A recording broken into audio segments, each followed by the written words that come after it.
पण पाहतोय या ठिकाणी राज्याचे मुख्यमंत्री देवेंद्र फडणवीस हे विधान भवनामध्ये दाखल झालेले आहेत। अर्थसंकल्पीय अधिवेशन हे आजपासून सुरू होत आहे आणि या अधिवेशनाच्या पार्श्वभूमीवरती आज राज्यपालांचं अभिभाषण होईल आणि त्यानंतर शोकप्रस्ताव जो दोन्ही सभागृहात सादर होईल आणि उद्यापासून जिथे नियमित कामकाजाला सुरुवात होईल। मात्र सध्या आपण पाहतोय की मुख्यमंत्री देवेंद्र फडणवीस हे विधान भवनात दाखल झालेले आहेत। भाजपच्या आमदार असतील, मंत्री असतील, त्यांच्यासोबत ते विधान भवनामध्ये दाखल झालेले आहेत। लाईव्हच्या माध्यमातून ही संपूर्ण दृश्य आपण पाहतो। थोड्याच वेळात मुख्यमंत्री देवेंद्र फडणवीस, उपमुख्यमंत्री अजित पवार, उपमुख्यमंत्री एकनाथ शिंदे हे विधान भवनातील छत्रपती शिवाजी महाराजांच्या स्मारकाला अभिवादन करतील आणि त्यानंतर पुढील कामकाज सुद्धा सुरू होईल। त्याच नंतर राज्यपालांचं तिथे स्वागत करण्यात येईल।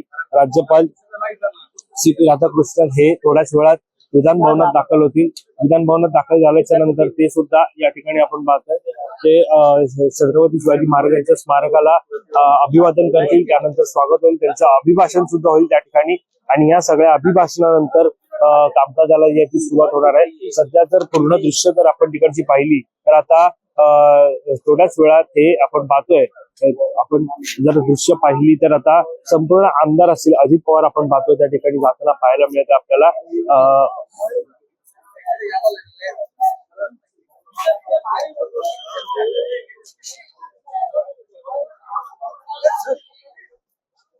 आपण पाहतोय उपमुख्यमंत्री अजित पवार हे छत्रपती शिवाजी महाराजांच्या स्मारकाला त्यांना अभिवादन करण्यासाठी वरती जाताना पाहायला मिळत आहेत।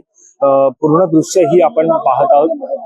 अजित पवार आहेत, सोबतच आता आपण पाहतोय अनेक आमदार असतील ते सुद्धा दाखल होत आहेत। मुख्यमंत्री देवेंद्र फडणवीस असतील ते सुद्धा दाखल होतील। उपमुख्यमंत्री सध्या अजित पवार हे छत्रपती शिवाजी महाराजांच्या स्मारकाला आपण पाहतोय हार घालून त्यांना अभिवादन ते या ठिकाणी करत आहेत।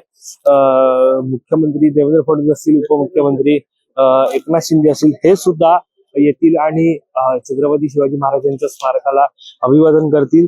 आपण सध्या जर पाहायला गेला तर अजित पवार आहेत, मंत्री मंगल प्रभात थोडा आहेत, मंत्री प्रताप सरनाईक आहेत, सोबतच आपण पाहतोय कृषी मंत्री सध्या वादग्रस्त वक्तव्य असलेले ते कोकाटे सुद्धा आहेत, माणिकराव कोकाटे सुद्धा त्या ठिकाणी आणि नरहरी झिरवाळ सुद्धा आहेत, मंत्री आशिष शेलार आहेत आणि यासोबत आपण पाहतोय कोटेचा सुद्धा आहेत आणि या छत्रपती शिवाजी महाराजांना त्यांनी हार अर्पण करून, हार घालून त्यांना अभिवादन जे ते केलेलं आहे। संपूर्ण दृश्य जे ते आपण पाहत आहोत आणि या एकंदरीत या सगळ्या छत्रपती शिवाजी महाराज यांना अभिवादन केल्यानंतर आपण पाहतोय राज्यपालांचं देखील स्वागत होणार आहे। राज्यपालांच्या स्वागतानंतर त्यांचं अभिभाषण सुद्धा होणार आहे आणि त्यांच्या या अभिभाषणानंतर आपण पाहतोय की शोकप्रस्ताव या सभागृहात होईल आणि त्यानंतर आजच्या दिवसाचं कामकाज जे संपेल। आपण पाहतोय या ठिकाणची जर आपण दृश्य पाहिली, मुख्यमंत्री देवेंद्र फडणवीस, उपमुख्यमंत्री एकनाथ शिंदे हे दोघेही छत्रपती शिवाजी महाराजांना अभिवादन करण्यासाठी जात आहेत। अर्थसंकल्पीय अधिवेशनाची सुरुवात ही आजपासून झालेली आहे।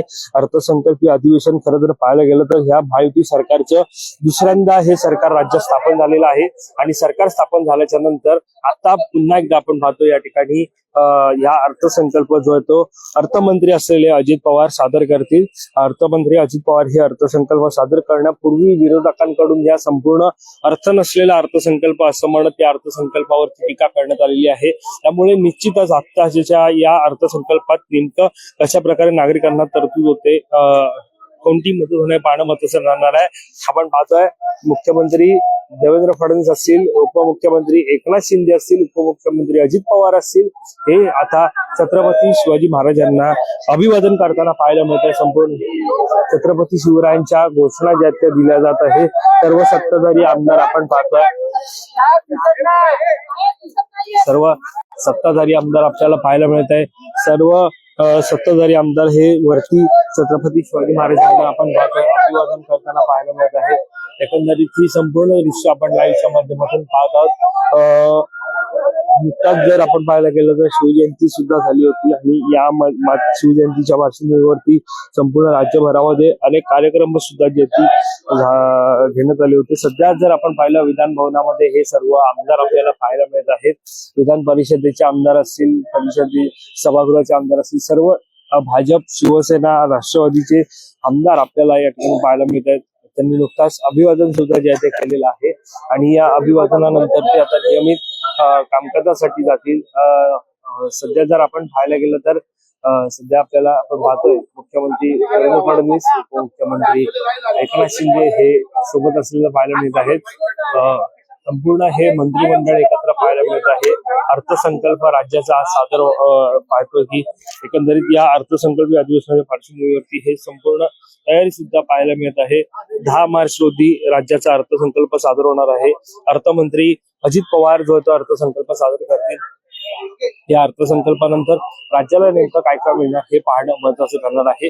सध्या आपण संपूर्ण लाईव्हच्या माध्यमातून ही दृश्य पाहिली, मात्र या संदर्भातील अधिक माहिती जाणून घेण्यासाठी तुम्ही माय महानगर.com लॉग इन करा. कॅमेरा पर्सन अवधेश कोरीसह वैभव पाटील, मुंबई.